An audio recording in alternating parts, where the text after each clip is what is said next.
I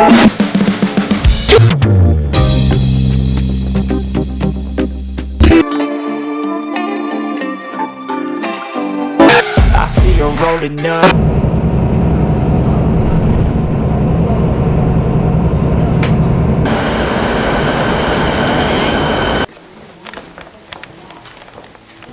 Another day, another hotel room.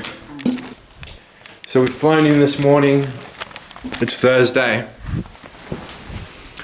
All the Australian drivers, especially in Formula 2 and Formula 3, have been doing media commitments all day.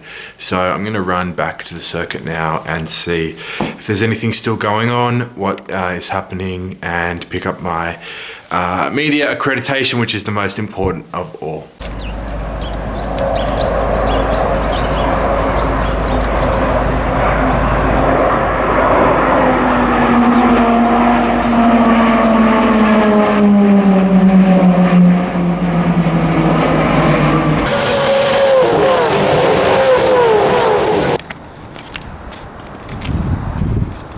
So one thing in Melbourne is Valtteri Bottas is hosting his own events.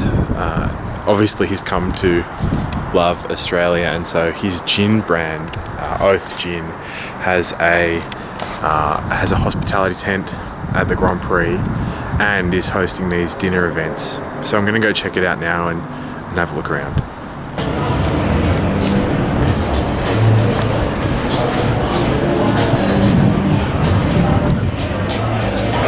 Just so it's got, some of those.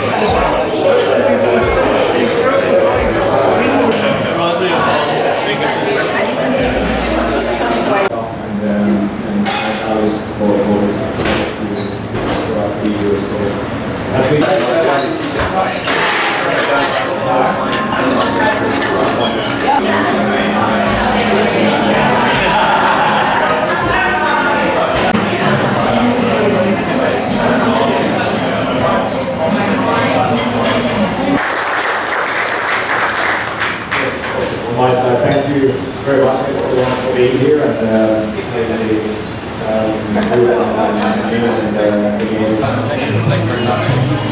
Thanks, Valtteri.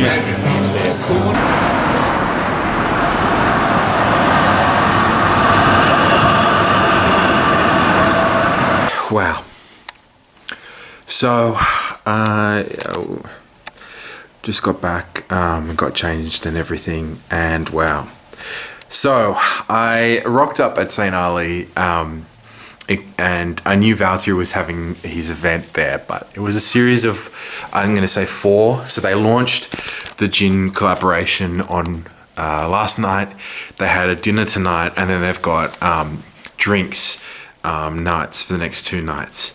And so I thought, there's a big disclaimer at the bottom of all the events that it's his gin brand and he may make an appearance.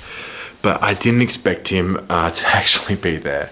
I was talking to the venue manager, and he talked me through the event and what the reception's been like, and it's been great.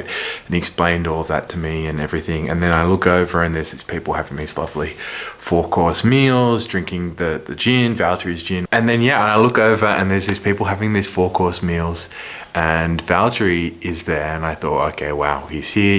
That's cool. He's making an appearance.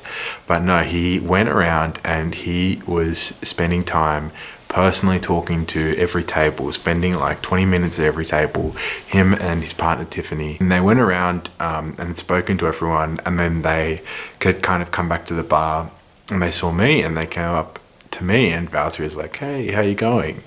And I was like, Valtteri, I explained, I was just coming here to like review your event, to talk to this Melbourne cafe that's, having a Valtteri Bottas pop-up about what's it been like and what's the response been like and everything. And I thought this was going to be like one of those appearance things that, you never know if the person's actually going to show up or not. And so, he gave me 5 minutes of his time. Again, him and Tiffany came around, and we're just, we were just chatting, and he was such a relaxed and nice guy. So that was awesome.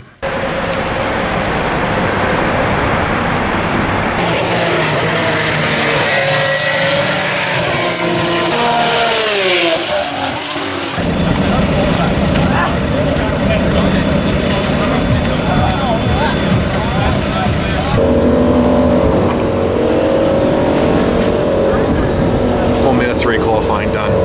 They're just in the garage behind me now. Bortoletto topped it. I had a Saucy and a Mimi. Some big crashes, unlucky for some of the Australians. Christian Mansell down in 13th, one off reverse grid pole. Otherwise, Hugh Barter and Tommy were further down. Off now, it's just starting to rain a lot more to Formula 2 qualifying. I'm going to just try and find a spot around the track that's not too wet.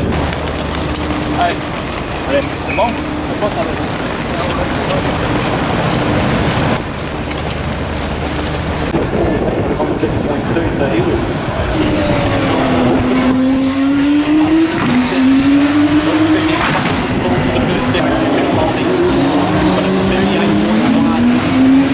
Formula 2 qualifying and the press conference, which was so long afterwards. Ayumu Iwasa on pole. It was raining throughout, and it didn't seem like people were going to improve their laps at the end. But then everyone kind of put it together for one last lap, and Ayumu went fastest. Teo Pocher, who seems like a lovely guy, was on a lap, but he couldn't finish it because of the red flag at the end, and that was that.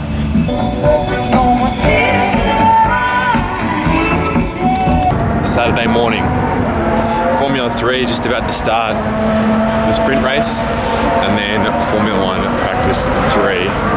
It's cold, it rained on the way here, it's threatening to rain again, but I think it'll hold off at least.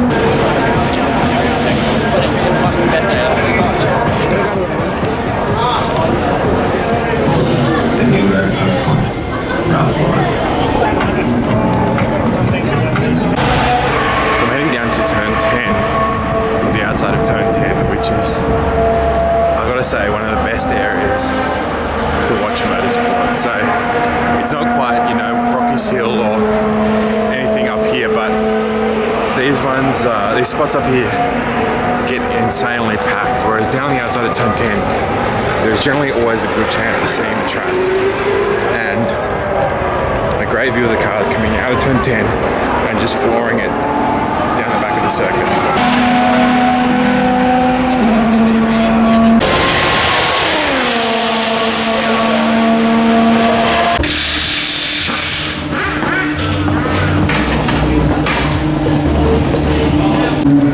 That was Formula 3. Colapinto brought it home ahead of O'Sullivan and Montoya. A great battle at the front and some bad luck for especially Hugh Barter and some of the Aussies. But look at this. Formula 2 is basically a rain magnet at this point. It rained for quali yesterday and it is coming down hard for Formula 2.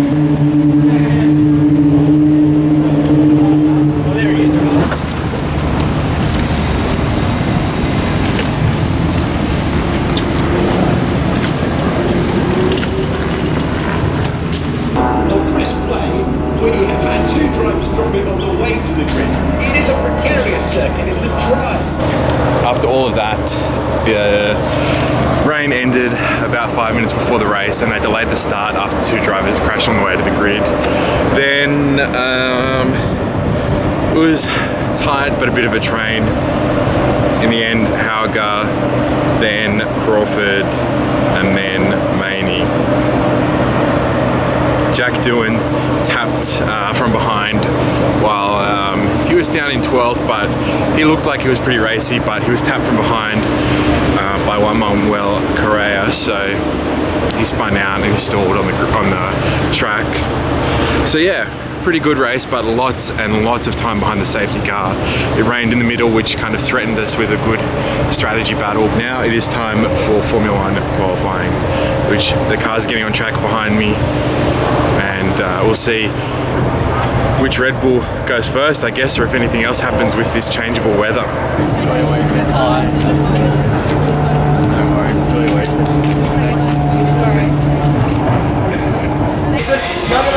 No, always have it like this. Okay, calm down. Don't go to be sick. No, it has to be up. No! Okay, let's go to like this or like that. There's no, and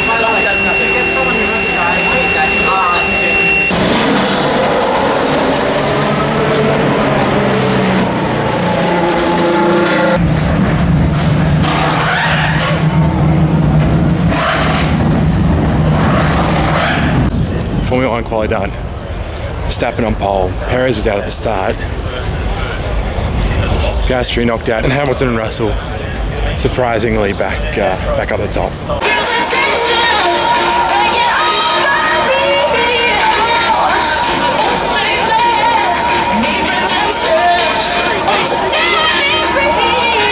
The unfortunate thing for Tim is he was in his race suit at the start of F1 qualifying. That was 4 o'clock. He was ready early, like 2.5 hours, and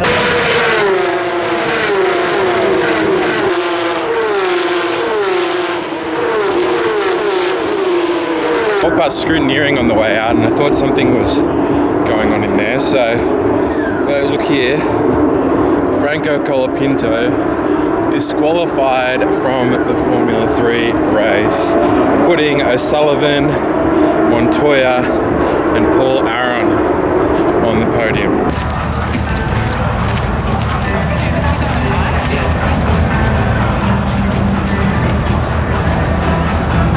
This is the road in and out of the Grand Prix of the car park. In Bahrain it was a huge field of car parks, but this is a dirt road through the Albert Park Golf Course back out into the civilization of Melbourne.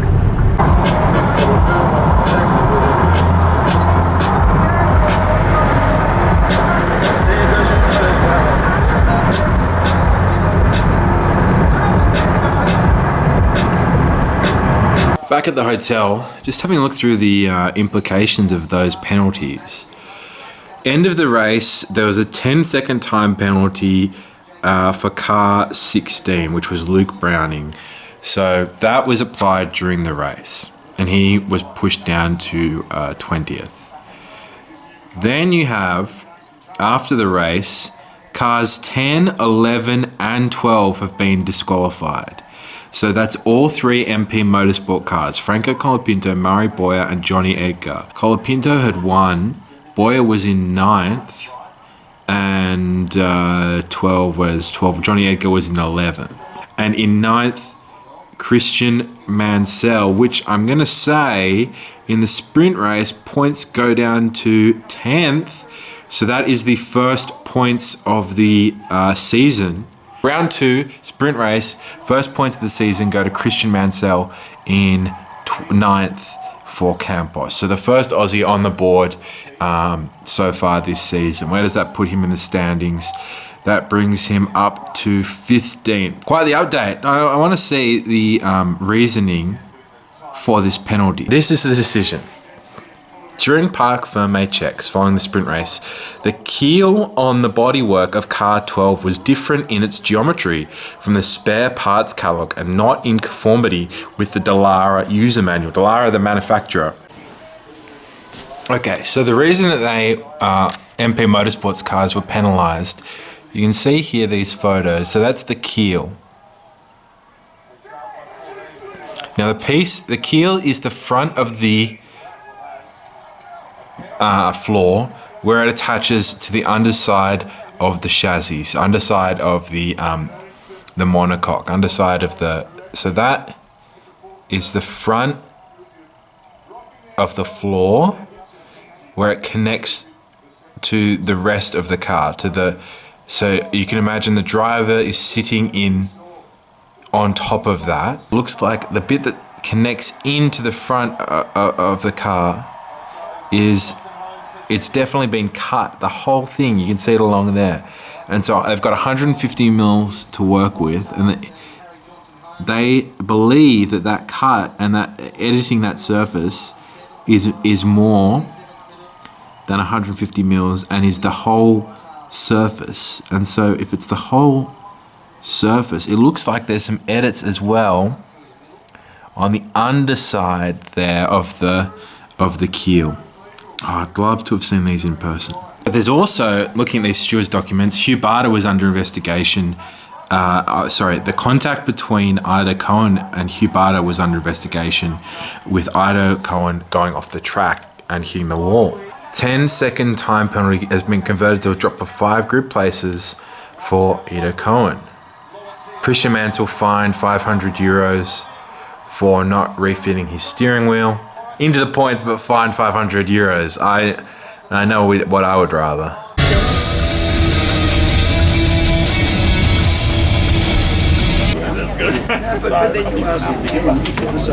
Corporation, but the great thing is that the new staff working for the corporation are going to have that same career opportunity given we're here till 20.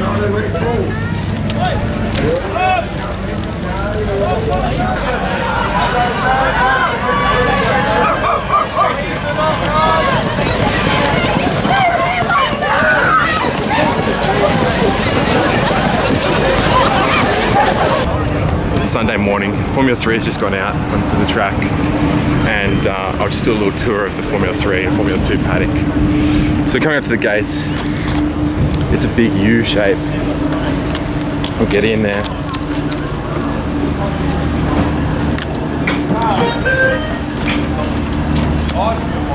So down there is admin, media, and the hospitality. Then you have, this is the back of Formula 2, Pirelli here. So you come into the offices, Formula 2 offices, and the back of Formula 2 in these garages, back into the public area. It's a big public gallery for most of the Formula 2 cars, which are getting ready right now. You come back around in a big U, the rest of Formula 2. And then at the end of this walkway, which is open to the public when there's no Formula 2 or Formula 3 sessions on, you have Formula 3 in its own paddock running up that way. The Formula 3 is there, those two parallel garages, and Formula 2 in a big L running that way. James, yes. Thank you. Can I get a selfie with you, please? You have peanut butter in your cup.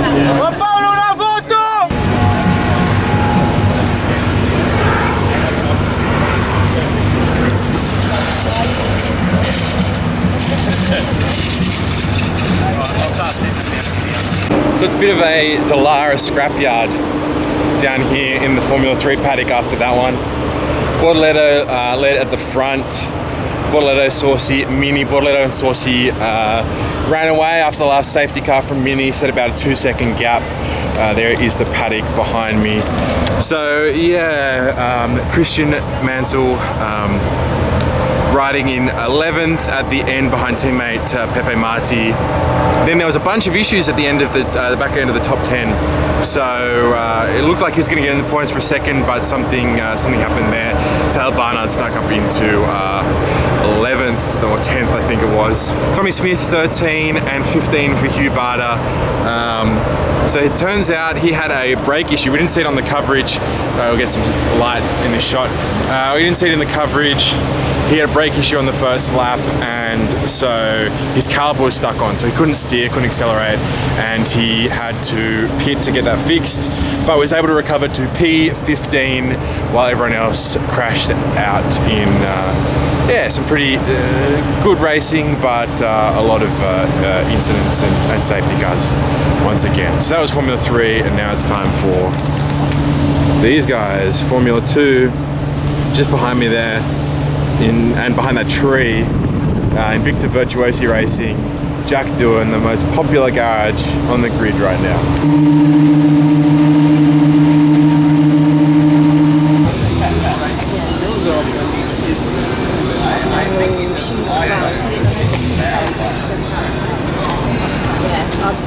Shaw and Hadjar finding themselves,